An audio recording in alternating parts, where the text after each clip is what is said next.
Olá, que a paz esteja com todos. Sejam muito bem-vindos à nossa conversa de hoje.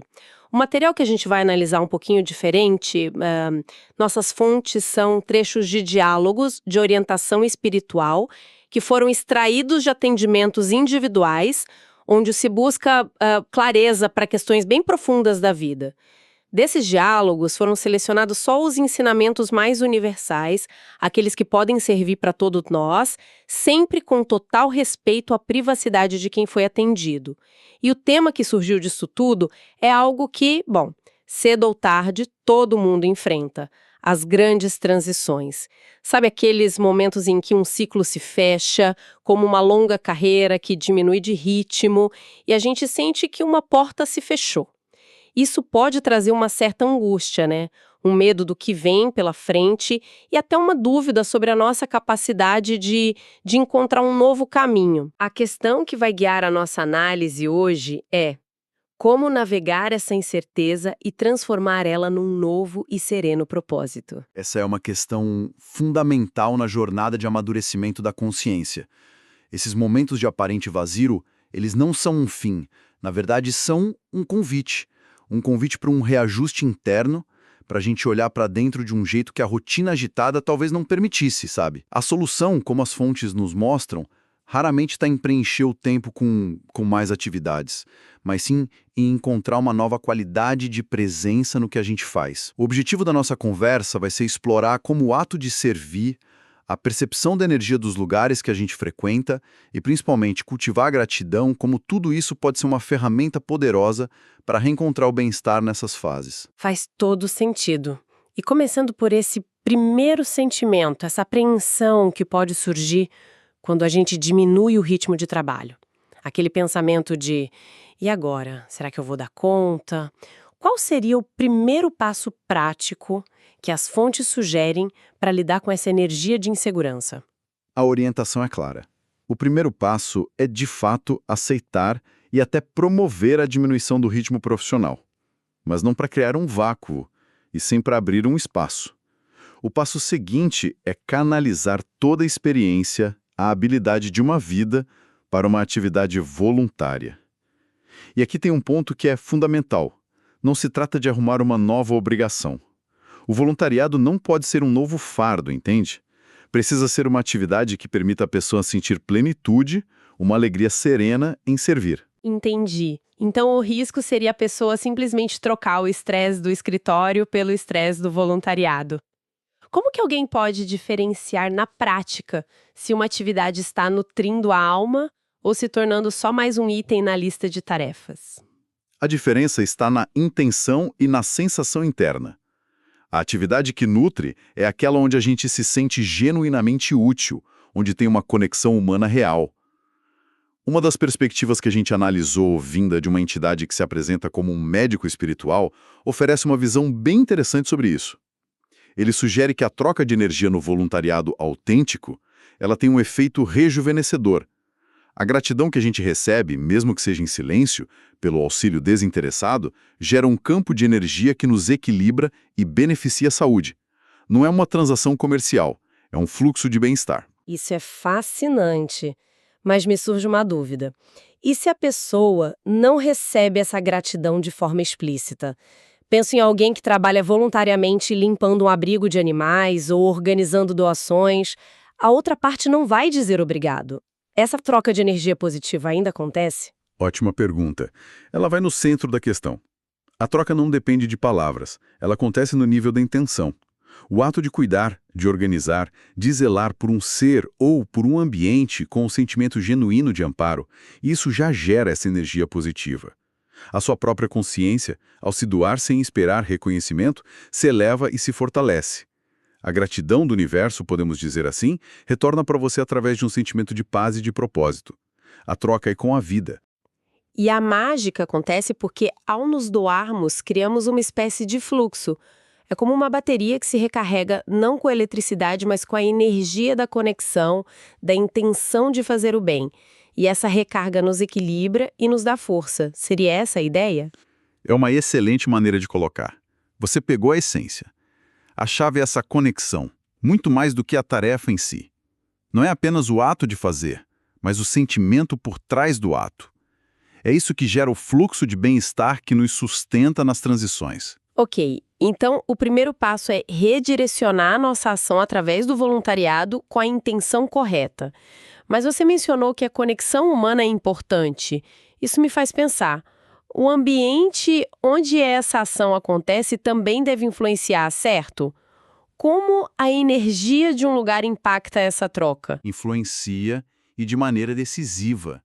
Os locais que têm como foco principal o amparo ao próximo, seja ele material ou espiritual, eles vibram numa frequência diferente.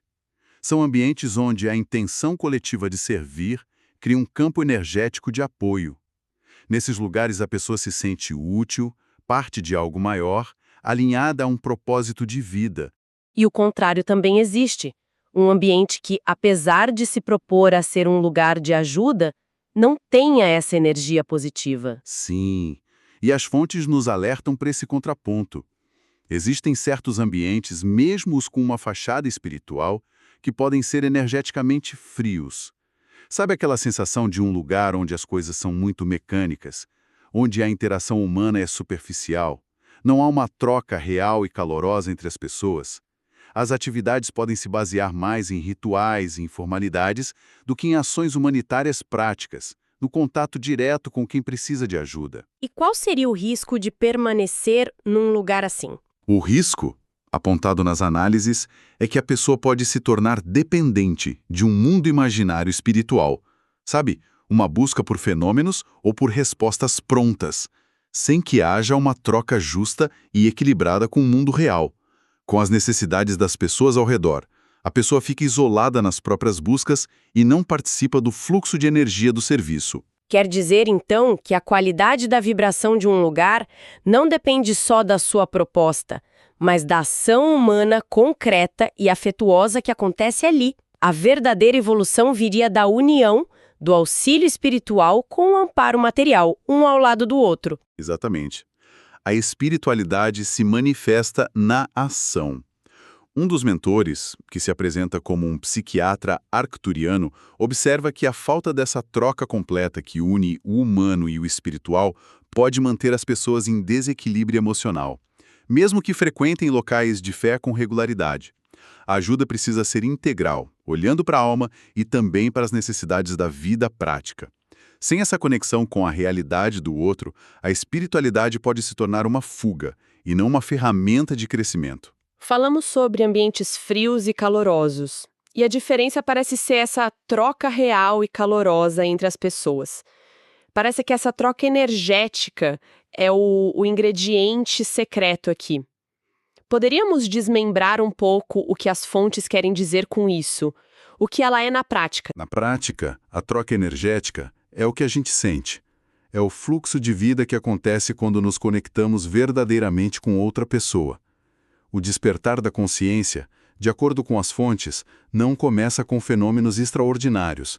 Começa quando a gente se envolve diretamente na ajuda ao próximo. Seja oferecendo o amparo espiritual, ouvindo a dor de alguém com atenção plena, ou oferecendo amparo material, como um alimento ou um cuidado físico. Então, para simplificar, seria como a diferença entre uma conversa que nos deixa esgotados e outra que nos deixa animados, cheios de ideias. Nessa segunda, onde os dois saem se sentindo melhor, houve uma troca energética positiva. É esse o conceito? Perfeito. Sua analogia descreve a experiência de forma muito clara. Quando uma pessoa está imersa nessa troca positiva, ela se torna mais humana, mais compassiva, e energeticamente ela fica amparada por um conjunto de energias de bem que a protegem de desequilíbrios. É como se o ato de doar criasse também um campo de proteção ao redor de quem doa. Isso é muito profundo, um escudo que se forma a partir da nossa própria doação. Precisamente. Em locais onde essa troca não existe, onde as pessoas estão mais focadas em si mesmas ou em rituais vazios de conexão, elas podem ficar mais vulneráveis. A orientação de um mentor da escola iniciática é muito direta sobre isso. O trabalhador do bem precisa estar na frente, em contato direto com as pessoas para que a experiência seja completa e protetora.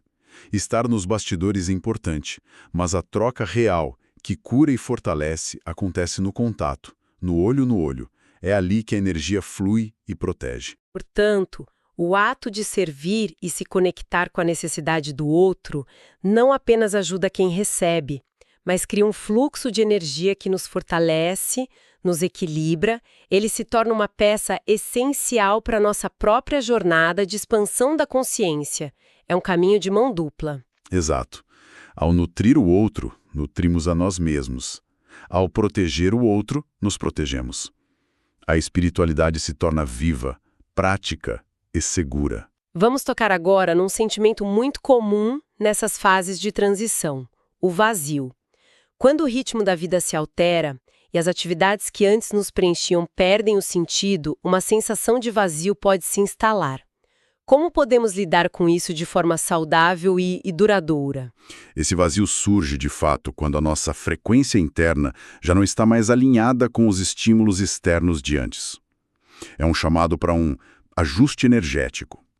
A solução não é buscar novas distrações para preencher o tempo, mas sim cultivar uma nova qualidade de ser. Ajuste energético. Isso soa um pouco técnico. Para quem nunca ouviu esse termo, o que seria isso na prática?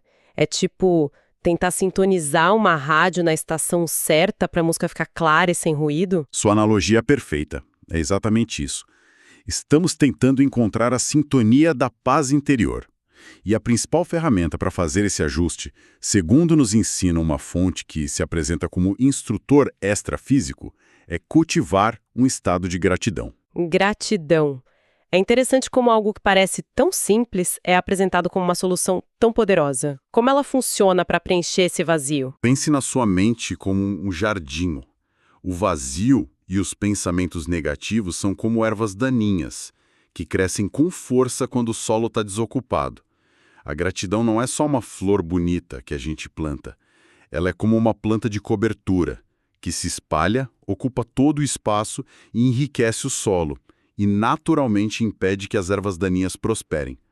Ao focar ativamente no que você já tem, e é, a vida, a respiração, as pequenas alegrias, você não está lutando contra o vazio. Você simplesmente não está deixando espaço para ele existir. Entendi a ideia do jardim, mas sendo prática. E nos dias difíceis? Aqueles dias em que tudo parece dar errado e sentir gratidão parece algo forçado, quase uma mentira para si mesma. Como se cultiva este estado quando a gente não está se sentindo bem? Essa é a chave. A gratidão não é só um sentimento que aparece, é uma prática que se cultiva, como um músculo que precisa ser exercitado. Nesses dias difíceis, a prática pode começar pequena. Em vez de tentar sentir uma gratidão avassaladora, a gente pode começar por reconhecer uma coisa, uma só. A gratidão pelo café da manhã, pela cama quente, pelo fato de poder respirar. Ao exercitar esse foco deliberadamente, mesmo que no início pareça mecânico, nós gradualmente mudamos a química do nosso cérebro e a nossa vibração energética. As fontes citam o exemplo de uma pessoa que vive a gratidão. Ela não se importa com hierarquias ou reconhecimento externo. A satisfação dela vem de dentro, desse estado contínuo. Uma vida ajustada energeticamente falando é uma vida de gratidão.